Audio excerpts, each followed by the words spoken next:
certain death. 90 seconds to say goodbye to everything you love. That was the fate of the 155 passengers aboard U.S. Airways Flight 1549, suspended in a 73-ton glider over the heart of New York City.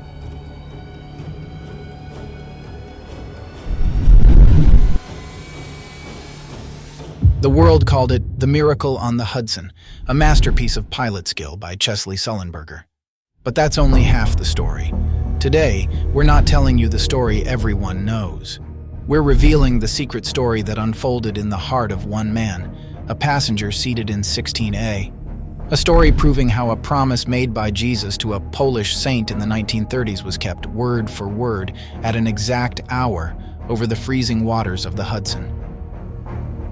This isn't just the story of how they survived, it's the story of why they survived, and how the same divine power is available to every one of us, right now. The man at the center of our story is Fred Berretta, a banker, husband, and father of 4. A man who, by his own admission, called himself a lukewarm Catholic.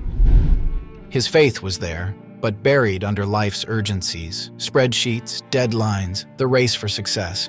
But God, in his mysterious design, often works through small details, coincidences that aren't coincidences at all. For Fred, everything started 2 weeks before that fateful flight. Like many of us at the start of a new year, Fred made a resolution to get his spiritual life back on track, a vague desire, easily forgotten, but God hadn't forgotten. The day before the flight, January 14th, Fred was in New York on business. With 20 minutes free before a meeting, he felt a sudden, inexplicable urge to do something he hadn't done in years: empty out his briefcase. Amid old papers, a small pamphlet emerged. He had picked it up years earlier and forgotten about it. It was about the Chaplet of Divine Mercy, the prayer revealed by Jesus to Saint Faustina Kowalska. In that hotel room, Fred saw a chance to honor his resolution. He followed the instructions and prayed the chaplet. It was 3 p.m., the hour of great mercy, the very hour when Christ died on the cross. A detail that, the next day as he prepared for death, would mean everything. January 15th, 2009, LaGuardia Airport. Fred was aboard Flight 1549, headed home to Charlotte, seated in seat 16A, just behind the wing. To pass the time, he had bought a Catholic book, The 7 Secrets of the Eucharist, which deeply moved him. As the plane took off, Fred closed his eyes, reflecting on what he had read, on God, on his real presence. And then, an impact, an explosion. Fred looked out his window and saw smoke pouring from the left engine. The bitter smell of burning fuel filled the cabin. Then, a terrifying silence. The second engine had failed too. The aircraft, once a technological marvel, had become a powerless metal glider plummeting toward the earth. Panic erupted, screams, terror-stricken faces. Fred, who was also a private pilot, understood exactly what was happening. They were at 3,200 feet with no engines, above one of the world's most densely populated cities.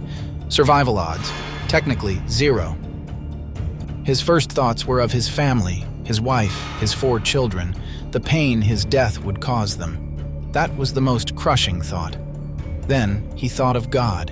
His whole life flashed before him. His lukewarm faith, his lack of trust, money, career, everything he thought was secure crumbled in an instant. His only true security was in God. And at that moment, while Captain Sullenberger's fatal announcement crackled over the speakers, "Brace for impact," something extraordinary happened in Fred's mind. Suddenly, clear as lightning, he remembered a sentence he'd read the day before in that pamphlet, a promise made by Jesus to Saint Faustina. "This is the hour of great mercy. In this hour I will refuse nothing to the soul that asks, in virtue of my passion." As the ground rushed up at terrifying speed, Fred glanced at his watch. It was 3:30 p.m., still within the hour of great mercy. In that instant, fear gave way to total, desperate faith. Fred had nothing left to lose. For the first time in his life, he trusted completely. He prayed with every fiber of his being. God, please, be merciful to us. For the sake of your sorrowful passion, have mercy on us and on the whole world. He bent over his seat and prayed 2 Hail Marys, 1 Our Father. He had just started the prayer to Saint Michael the Archangel when impact. The plane didn't break apart. It hit the water and stopped, rocking gently like a toy. No one died. No one was seriously injured. In aviation history, nothing like it had ever happened. The media quickly dubbed it the miracle on the Hudson. Heroes, luck, incredible circumstances. But for Fred Berretta, standing on that wing surrounded by icy waters, this wasn't just some generic miracle. It was a specific promise, kept. In that moment, the most precarious situation imaginable, Fred discovered true peace. Peace that comes from surrendering to God's will, from handing him the controls. Every piece of his recent story fit perfectly. The New Year's resolution, the rediscovered pamphlet, the prayer at 3 o'clock, the Eucharist book, the promise he had read just hours before, the crash happening right during the hour of mercy. They weren't coincidences. It was providence.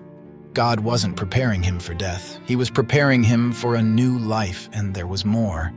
A detail Fred would only notice later, a divine smile hidden in the numbers of that day. The flight was on January 15th. Departed from Gate 15.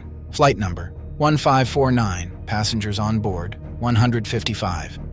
Took off at the 15th hour of the day. And what's the 15th promise of the Rosary, which Fred had just rediscovered? Protection from misfortune. For Fred, the message was undeniable. These ancient prayers weren't empty formulas. They were direct lines to heaven. God's promises are real. Fred Berretta's story didn't end on that airplane. It started there. And it's not just his story. It's an invitation to every one of us.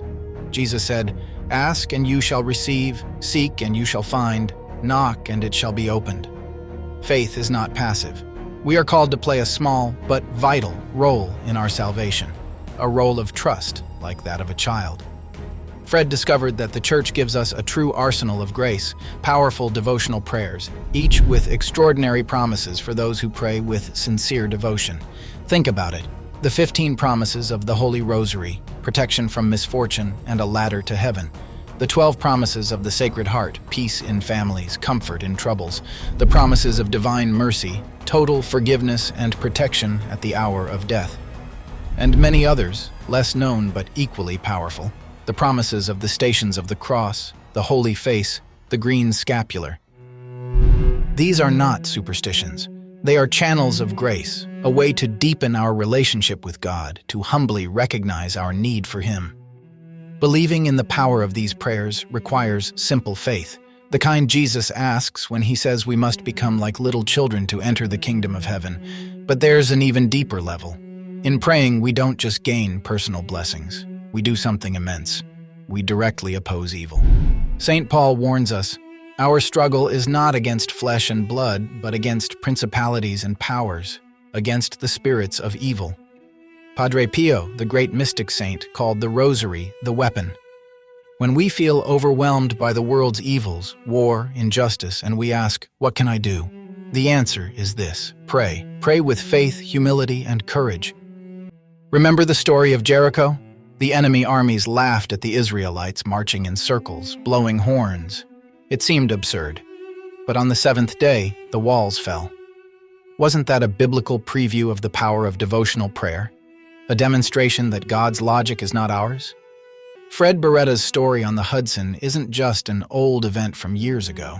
It's an eternal testimony that God keeps His promises. And it's a challenge to you, watching this video right now. Maybe you, like Fred, feel like a lukewarm Catholic. Maybe there are forgotten pamphlets in your life, devotions you've abandoned, promises of God you've never claimed. The question today is, what will you do? Let this story inspire you for a few minutes, then go back to normal life. Or will you accept the invitation? Here's your call to action. Share this story.